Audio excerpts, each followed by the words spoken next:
Hey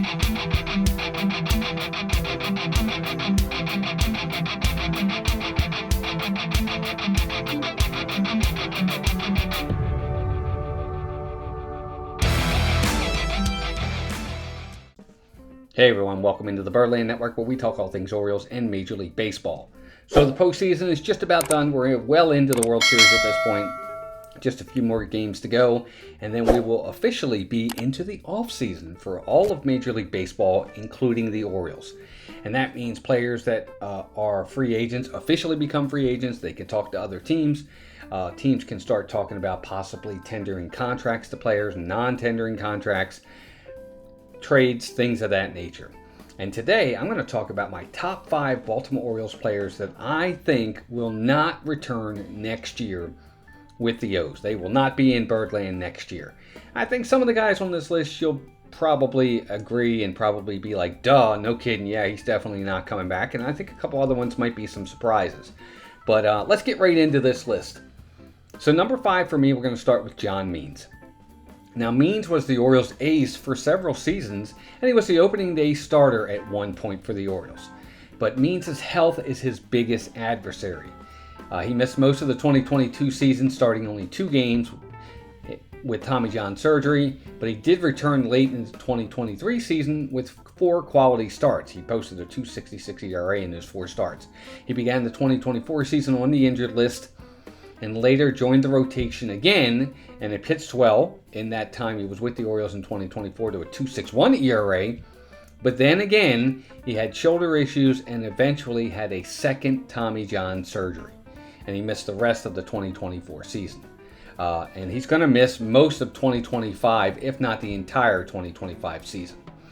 And I don't think he's going to return to the Orioles. He is a free agent, and I don't see the Orioles offering him a contract. With the injury history that he has and no real timetable for his return, I think the only way they would even think about offering him a contract is if he takes a really, really big, major pay cut and just incentive-laden deal with the Orioles. I don't see that happening. I think Means will become a free agent and will probably move on from the O's.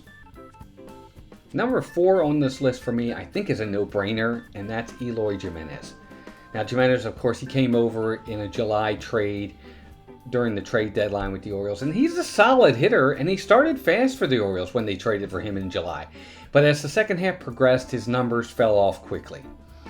The other issue with Jimenez is he isn't always healthy, and he just doesn't play a lot of games. He's got to stay healthy. And not only that, the Orioles have a logjam of guys at the DH position that they regard highly, and they need to find at-bats for those guys next season, and that kind of leaves Jimenez expendable. On top of it, Jimenez has a club option for $16.5 million for the Orioles, and I just don't see them exercising that option, and that's going to make him a free agent, and the Orioles and Eloy Jimenez are going to move on from each other. Now, number 3 on the list, I think, is one that's going to surprise a lot of people, but I really think this is going to happen. I just do. And that's Ryan O'Hearn. I think many of you may disagree with me on this one, but this one makes sense to me in a lot of different ways. Now, O'Hearn came over in a trade with Kansas City a couple years ago, and he thrived with the Orioles. He really turned his career around and was an integral part of the Orioles' success the last 2 seasons. But that being said, his numbers in the second half of the 2024 season tailed off considerably, and he's become a platoon player only playing against righties. He will barely see the field against lefties, and it shows. And I just don't see the Orioles keeping him with that. The Orioles have Kobe Mayo, Heston Kjerstad, Ryan Mountcastle that they need to find at bats for next season, and all 3 will have the opportunity to either DH or play first base. And to me, that leaves Ryan O'Hearn as the odd man out. And I don't think the Orioles are going to offer him a contract. I think they're going to allow him to become a free agent and move on from the Orioles. Number 2 on the list is Anthony Santander. Now, Santander is the Orioles' most productive hitter this season, and really for the last few seasons. For this season, at least on the home runs and RBI side, he was the most productive guy. He had his best season at the right time, and it should pay dividends for him in the offseason.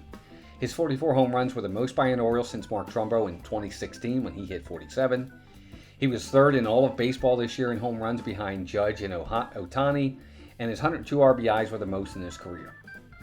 But that being said, his on-base percentage was his lowest since 2016, and his .235 batting average was his lowest ever over a full season.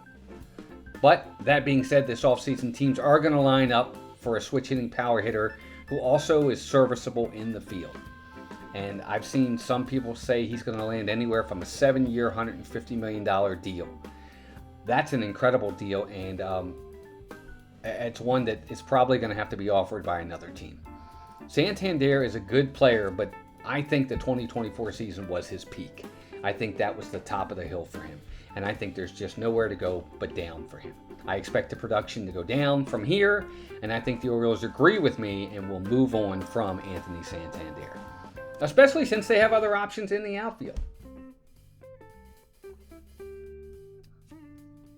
Last but not least, number one on the list, and I think this one everybody agrees with and everybody understands, and that's Corbin Burns. Corbin Burns was everything the Orioles had hoped he would be. He was the ace that they needed and they got. He lived up to the hype and was everything the Orioles needed and wanted and more. He was fantastic in the playoffs. He started every single game. He registered a .292 ERA and never missed a start. He showed his dominance and his durability last season. He is the prime pitching target of the offseason in all of Major League Baseball. Teams are going to be lining up to offer him a contract. A lot of the pundits have him projecting a 7-year, $247 million type deal, and that's going to average out to about $35 a year. Do I think the Orioles can do it? Yeah, I do. But as much as I think that it's doable for the Orioles, I think the length is where the deal falls through for the Birds.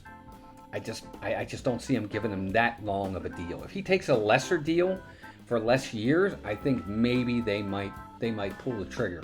But I just don't see it, and especially if it's that type of contract. Now, new ownership is in place, but I just don't see the Orioles taking that big of a leap with how delicate pitchers are in today's game. So there you go, folks. Quick video on my top 5 Orioles that I think are not going to be back with the Birds next year. Some of these are going to be ones that are going to be really hard to replace, but they're guys that I think are going to move on. They're going to get better contracts, bigger contracts somewhere else. And the Orioles, in some cases, have other guys that can fill their shoes and come in. Maybe I'll be wrong on a couple of them. I guess we'll find out. I'm hoping that at least maybe on one of the top 2 I am wrong. But I just don't see it happening. I just don't see the Orioles shelling out that kind of money. So if I had to choose, I'd rather have Burns over Santander, but that's just me. But anyway, there you go. That's my video for today. I'd love to hear from you guys. Let me know in the comments, who do you think isn't going to be back with the Orioles next year? Let me know your list. And let me know on this list who you think I'm wrong about. Who do you think is going to be back with the O's next year? I'd love to hear from you. If you got this far, I appreciate you. Thanks for being here. I hope you subscribe to the channel. It doesn't cost you anything, so hit that subscribe button and that bell notification. That way every time we do a live video or a new video, you won't miss us. And give us a thumbs up. It definitely helps the algorithm with YouTube to get us out there for other people to enjoy these videos. Thanks, folks. Hope you enjoyed it. I enjoyed bringing it to you. And until next time, keep rooting for the O's or your team. And take care of yourselves and each other.